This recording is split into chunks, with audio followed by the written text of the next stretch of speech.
ایک ایسا جملہ جو دنیا کا کوئی بھی سیاستدان اگر بولے تو اس کا کریئر ابرپٹلی ختم ہو جائے گا. جب سنگاپور ایئر لائنس کے پائلٹس نے یہ دھمکی دی کہ ہم سٹرائک پہ چلے جائیں گے تو جو پرائم منسٹر تھے اس وقت کے سنگاپور کے، انہوں نے کہا کہ گورنمنٹ بالکل نیگوشیٹ نہیں کرے گی.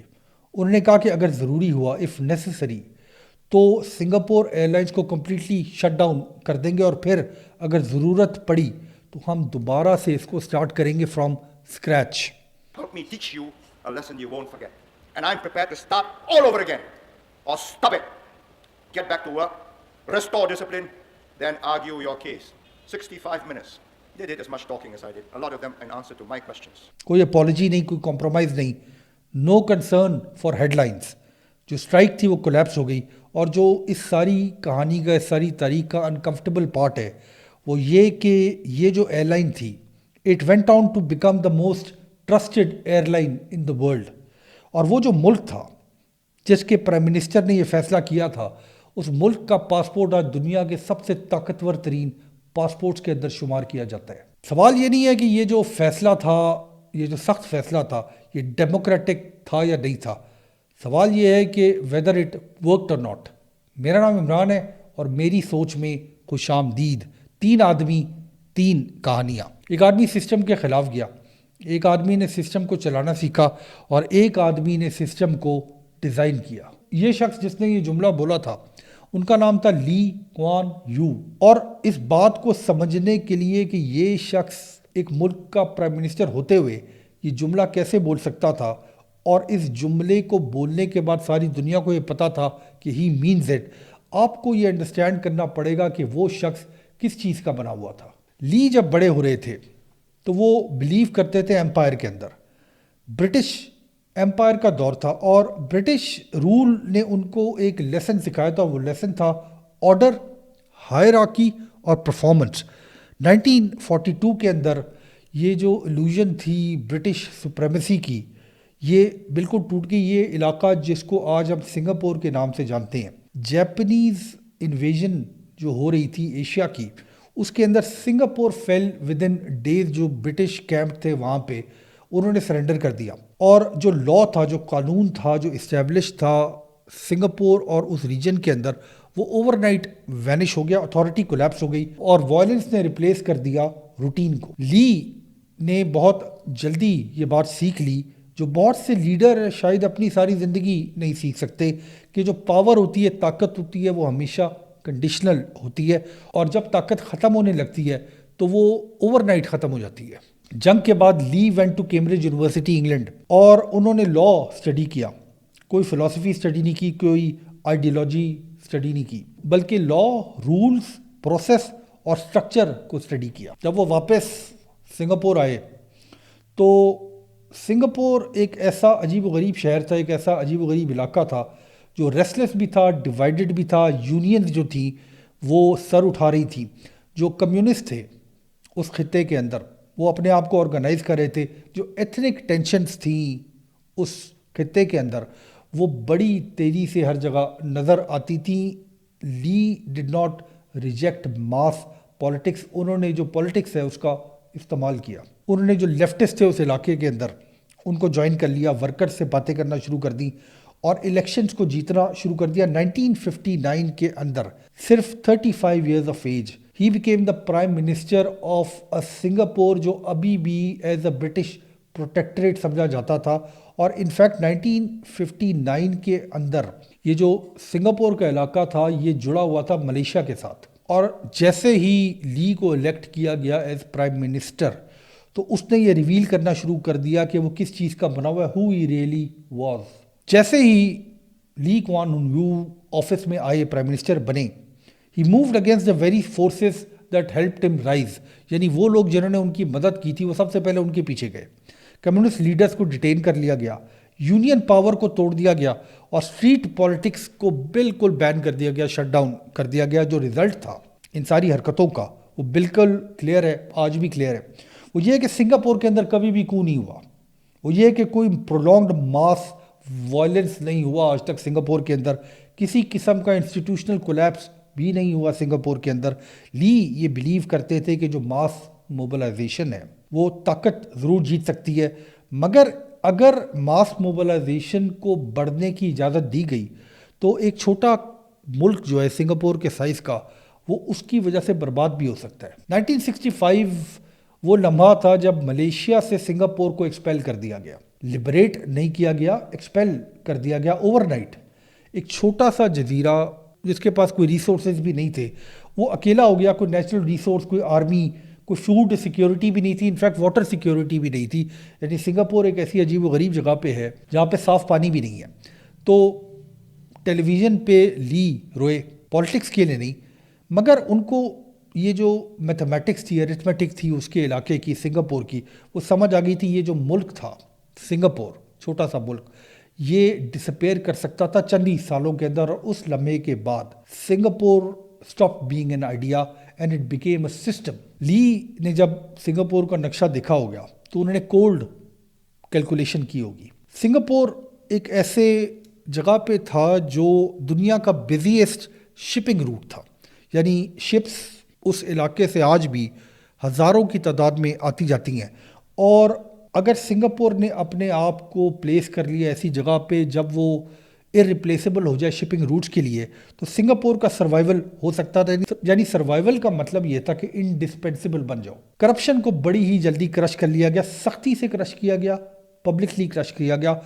کورٹس جو تھے، عدالتیں جو تھی، ان کو امپاور کر دیا گیا۔ انگلش کامن لا جو وراثت تھی برٹش سے، اس کو پرزرو کر دیا گیا، ٹریڈیشن کے لیے نہیں بلکہ ٹرسٹ، اعتماد کے لیے اس کو پرزرو کیا گیا۔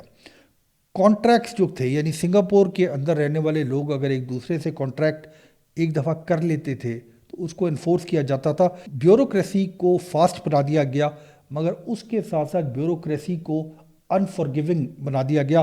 بزنس فرکشن ڈراپ ہو گئی، اور کیپٹل جو تھا، جو لوگوں کا پیسہ سنگاپور کے اندر پڑا ہوا تھا، وہ کیپٹل وہیں پہ رکھا لوگوں نے۔ جو پورٹ تھا سنگاپور کا، اس کو ریلنٹلیسلی بڑھایا گیا، ایفیشنسی کو آبسیشن بنا دیا گیا، ریلائبلٹی کو ریپوٹیشن بنا دیا گیا۔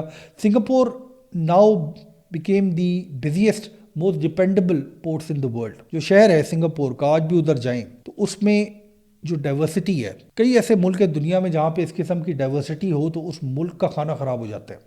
یعنی چائنیز ہیں سنگاپور میں، ملے ہیں، انڈینز ہیں، مسلمز ہیں، ہندوز ہیں، کرسچنز ہیں، بدھسٹ ہیں۔ یعنی ایک چھوٹے سے علاقے کے اندر ملٹی ایتھنک ہے، ملٹی ریلیجس ہے، اور ملٹی لنگوسٹک لوگ رہتے ہیں سنگاپور کے اندر۔ لی کا یہ آئیڈیا تھا کہ جو ہارمنی ہے اس پہ کسی قسم کا چانس نہیں دینا چاہیے۔ جو ہاؤسنگ تھی اس کو انٹیگریٹڈ کر دیا گیا، ریس اور ریلیجن کو ٹائٹلی ریگولیٹ کر دیا گیا پبلک لائف کے اندر۔ جو شہر تھا وہ تب بھی انٹیکٹ تھا، اور یہ جو شہر ہے، یہ جو سٹی سٹیٹ ہے، یہ آج بھی انٹیکٹ ہے۔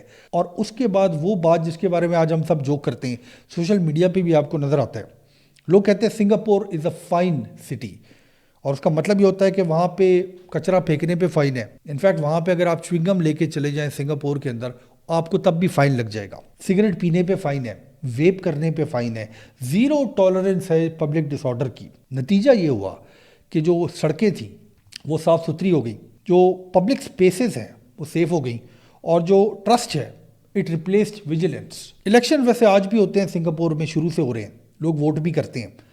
گورنمنٹ جو ہے وہ بلٹس کے بجائے بیلٹ سے تبدیل ہوتی ہے، مگر پروٹیسٹ کرنے کی سنگاپور کے اندر اجازت نہیں ہے۔ انفیکٹ بہت ہی لمیٹڈ سی اجازت ہے۔ جو پریس ہے اس کو سختی سے کنٹرول کیا جاتا ہے، پالیٹکس کو ایک بالکل تنگ گلی کے اندر رکھا جاتا ہے سنگاپور کے اندر۔ اس کے نتیجے میں ہوا یہ کہ کنٹینیوٹی ہو گئی، پالیٹکس جو ہے وہ سوئنگ نہیں کرتی وائلڈلی جس طرح باقی ملکوں کے اندر کہتی ہے، اور جو پلان ہے لانگ پلان، یعنی 10 سالہ پلان، 15 سالہ پلان ترقی کا، وہ الیکشن سائیکل کو سروائیو کر جاتا ہے۔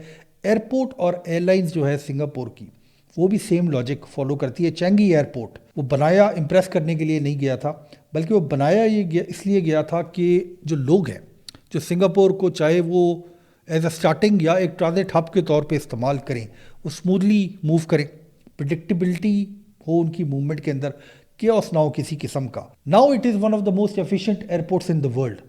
سنگاپور ایئر لائنس کو بھی سیم طریقے سے ٹریٹ کیا گیا۔ Stability came before sentiment, reliability before negotiation. آج سنگاپور ایئر لائنس کے بارے میں سب جانتے ہیں کہ it is the safest and most trusted airlines globally. Education جو ہے سنگاپور کی، اٹ آلسو فالوڈ یوزفلنس، یعنی میرٹ کو انفورس کر دیا گیا. فیلئر کو اب سنگاپور کے اندر رومانٹیسائز نہیں کیا جاتا جس طرح باقی دنیا میں کیا جاتا ہے. سنگاپور کو ایسے اگر آپ اعداد و شمار دیکھیں، نمبرز دیکھیں، تو it is at the top of the global education rankings today. Health care بھی اسی طرح ڈسپلن کے ساتھ فالو کیا گیا، کاسٹ کو کنٹرول کیا گیا، پلاننگ کو سینٹرل بنا دیا گیا، آؤٹ کم امپروو کر دیے گئے. سنگاپور کی آج لائف ایکسپیکٹنسی دنیا میں سب سے اوپر ہے. ہوتا کیا ہے ان ساری باتوں کے بعد، جس نتیجے پہ میں آپ کو لے کر آنا چاہ رہا ہوں کہ پھر خاموشی سے پیسہ آنا شروع ہو جاتا ہے ایسے علاقوں کے اندر جہاں یہ ساری چیزیں انفورس ہوتی ہیں. سنگاپور شروع سے کوئی خواب نہیں بیچتا تھا، صرف پریڈکٹیبلٹی بیچتا تھا. لا، اسٹیبلٹی اور بورڈم.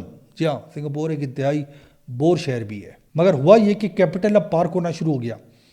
پوری دنیا سے جو بلینئرز ہے سنگاپور موو کرنا شروع کر دیا انہوں نے. کنجیشن جو ہے جو باقی شہروں میں ہے، ہمارے اپنے خطے ساؤتھ ایشیا تو بہت ہی کنجسٹڈ ہے. اس کے علاوہ اگر آپ مڈل ایسٹ کے اندر بھی دیکھیں تو جن ملکوں کے پاس پیسہ ہے ان کے اندر کنجیشن ہے، گاڑیوں کا رش ہوتا ہے. کنجیشن کو پرائز کر دیا گیا سنگاپور میں. آج آپ نے اگر گاڑی خریدنی ہو سنگاپور کے اندر تو گاڑی مہنگی ہے، گھر سستے ہیں سنگاپور میں. کیونکہ اگر آپ گاڑی خریدیں گے تو سڑکوں میں کنجیشن ہو جائے گی. تو انہوں نے گاڑی کو اتنا مہنگا کر دیا ہے کہ آپ سوچیں ہی نہ گاڑی خریدنے کے بارے میں، پبلک ٹرانسپورٹ استعمال کریں. ایونچولی یہ ساری چیزیں، یہ سارے آئیڈیاز کنڈینس ہو گئے ایک چھوٹی سی جگہ پہ جو ایک سمبولک جگہ بن گئی، اور ایک ایسا پاسپورٹ اس ملک کے لوگوں کے پاس آ گیا جو دنیا کے ہر ملک کے دروازے کھول دیتا ہے. اس لیے نہیں کہ سنگاپور سے بڑی محبت کی جاتی ہے، سنگاپور کو بہت پسند کیا جاتا ہے، صرف اس وجہ سے کہ سنگاپور کے سسٹم کو، اس کی حکومت کو اور اس کے لوگوں کو لوگ ٹرسٹ کرتے ہیں. اور اب ہم اس جملے کو دہراتے ہیں جو اس ویڈیو کے شروع میں ہم نے بولا تھا. جب لی جو پرائم منسٹر تھے سنگاپور کے، جن کے نیچے یہ تمام سسٹم بنایا جا رہا تھا، انہوں نے یہ کہا کہ ہم ایئر لائن کو بند کر دیں گے، دوبارہ سے بنائیں گے. ہر شخص کو یہ پتا تھا کہ ہی مینز اٹ. اس وجہ سے کہ اس جملے کو بولنے سے پہلے لی نے اس سے ایک زیادہ مشکل کام کر لیا تھا، اور وہ یہ تھا کہ ایک ملک کو بالکل نئے سرے سے بنانا. تو کیا آج کا سنگاپور پاسبل تھا وداؤٹ لی؟ لوکیشن موجود تھی، پورٹ ایگزسٹ کرتا تھا، لیگل انہیریٹنس جو تھی برٹش کی وہ بھی ایگزسٹ کرتی تھی. جو ایگزسٹ نہیں کرتی تھی وہ یہ تھی کہ جو ولنگنس تھی ٹو میک بروٹل ڈیسیژن، سخت فیصلے کرنے کی قوت. یعنی ایسے فیصلے ٹائم سے کیے جائیں، اس سے پہلے کہ فیلئر ہو جائے آپ پہلے ہی سخت فیصلے کر لیں. آپ پالیسیز کو کاپی کر سکتے ہیں، مگر جو لمحہ پالیسیز کو امپلیمنٹ کرنے کے بعد آتا ہے اس کو آپ کاپی نہیں کر سکتے. لی کوان یو واز ناٹ سنگاپور، مگر یہ جو ماڈرن سنگاپور ہے اس شخص کا ٹیمپرمنٹ سنگاپور کے انسٹیٹیوشنز کے اندر آج بھی زندہ ہے. لی کوان یو کی ڈیتھ کے بعد یہ جو سسٹم اس نے بنایا تھا اس کو مینٹین کیا جا سکتا ہے. مگر سوال یہ ہے کہ کیا یہ سسٹم لی کوان یو کے بغیر بنایا بھی جا سکتا تھا کہ نہیں؟ سنگاپور اور اس کے لیڈر کی کہانی کو سننے کے بعد ایک سوال سب کے ذہن میں پیدا ہوتا ہے، وہ یہ ہے کہ اف دس ورکڈ، اگر اس قسم کے سخت اتھارٹیرین فیصلوں کے نتیجے میں ریزلٹس یہ پروڈیوس ہوئے کہ سنگاپور جیسا ملک بن گیا، تو کیا ہم لی کی طرح کے لیڈر کو ایکسیپٹ کریں گے یا ہم اس کو ریجیکٹ کر دیں گے اپنے ملکوں کے اندر اس سے پہلے کہ اس کے فیصلوں کے ریزلٹ سامنے آئیں؟ اس سوال کا ویسے کوئی سیف آنسر نہیں ہے، اور کیونکہ اس کا کوئی سیف آنسر نہیں ہے اس لیے یہ جو کہانی ہے سنگاپور کی، اس لیے یہ جو کہانی ہے اس کے پرائم منسٹر کی، یہ آج بھی میٹر کرتی ہے، ہمیشہ میٹر کرتی رہے گی. بہت شکریہ.